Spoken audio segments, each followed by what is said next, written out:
Hello. Hi. It was probably a bad idea to do a talk on Heidegger over 5 minutes, but we'll see how it goes.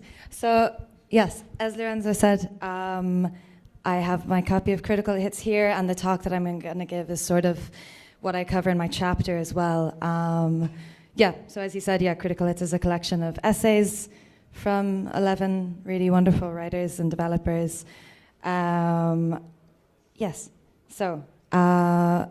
That's the book. I've got more copies. Come find me afterwards. There we go. This is Martin Heidegger, and I'm going to discuss some of his theories from being and time in relation to games, specifically his approach to object, so objects as defined through use. Heidegger takes, hence the hammer, he takes a classic example of the hammer and argues that an object can be approached in two different ways, so through contemplation or through its use. Once the hammer is wielded, it takes on a new significance, and it has a purpose, and this is its kind of final true being. So Heidegger's understanding of being or existence is in a very active, striving way, and obviously video games kind of represent a perfect opportunity for this, because his idea is that we are defined through our actions, that is our effect upon the world. So video games then represent this kind of fascinating environment in which to explore objects. In survival horror games, they can be distilled down to their immediate use and become really fetishized. Things like Amnesia, Resident Evil. They're also kind of given new lateral meaning in games like Monkey Island through wordplay, through puns. And then finally, a game that I'm really interested in called Katamari Damacy is where objects are just defined. They're kind of stripped of their aesthetic meaning, stripped of their kind of mundane significance, and they take on this pure meaning just as shape. So first of all, Katamari Damacy. Katamari Damacy, which you might know, was created by Namco for PlayStation a little while ago. It's a pretty simple premise. You play as Prince Cosmos, and you've been set up with the task of rolling Katamaris with objects around the world to create new constellations. So object in Katamari Damacy is, as I said, like broken down to its kind of most basic purpose. So you end up like taking watermelons, merpeople, living and non-living objects, and they're all sort of starting from the same baseline. The game represents a really interesting counterpoint to the way that we usually interact with objects in the world and in games, because it's just use or purpose is kind of devoid of meaning in a certain way. And there's this incredible interconnectedness through the world because everything is at the same level. The game kind of creates this pure shape-centric world that's really meditative. It's a lot like Tetris. It also has one of the best soundtracks I've ever heard. And this whole like living things made objects is something I became really interested in. I'll talk about it a little more in a second.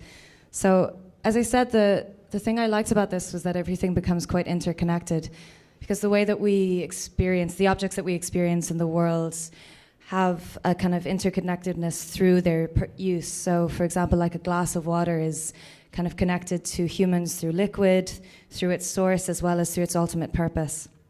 And then in Katamari Damacy, the varied interconnections of our world are sort of broken down to this one aspect, which is their rollability, how easily they can be rolled. Which results in a sort of kind of non-traditional objects having a pure usability. So everything just becomes much more literally connected. Next, I'm going to talk about Monkey Island, specifically LeChuck's Revenge. You're probably familiar with this game. You play as Guybrush Threepwood, who kind of travels around the Monkey Island universe solving puzzles. In this particular instance, you have to kidnap this monkey Jojo, who plays piano in a bar called the Bloody Lip and Grill on Scab Island. And you use him as a monkey wrench to get into the Fat Island waterfall. Here then, what's interesting is that an object is not simply abstracted from its original form or purpose, but this animal as objects kind of recalls Heidegger's idea of objects as equipment, so things having this lateral meaning as opposed to their kind of ultimate use. Obviously very problematic that it's a monkey kind of being abstracted here. And yes, so finally, game that I recently became interested in, and he's also exhibiting here at the moment, is Jesse Barksdale's game, The Static Speaks My Name, which sort of takes this idea of like living thing as object to its ultimate conclusion, so human as object. For those who aren't familiar with the game, we're sort of drawn into this world, the final moments of Jacob Erholz.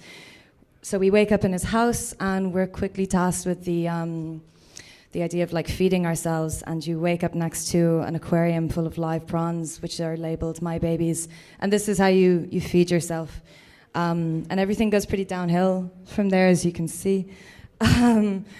So you sort of chat online to people and you end up electrocuting this painter that you've presumably abducted. You're obsessed with his paintings. And what's interesting is that in each encounter, there are no choices. There's only an immediate kind of overarching purpose. So ultimately, this kind of use nous is the kind of final act of the game. Heidegger has quite conflicted ideas about suicide. He's obviously against it, but the way that Dasein is designed, Dasein means existence and being. And every sort of moment in which we're being, we're also kind of being towards death. Dasein actually kind of means the inevitability of a being towards death. So this kind of final moment represents like a sort of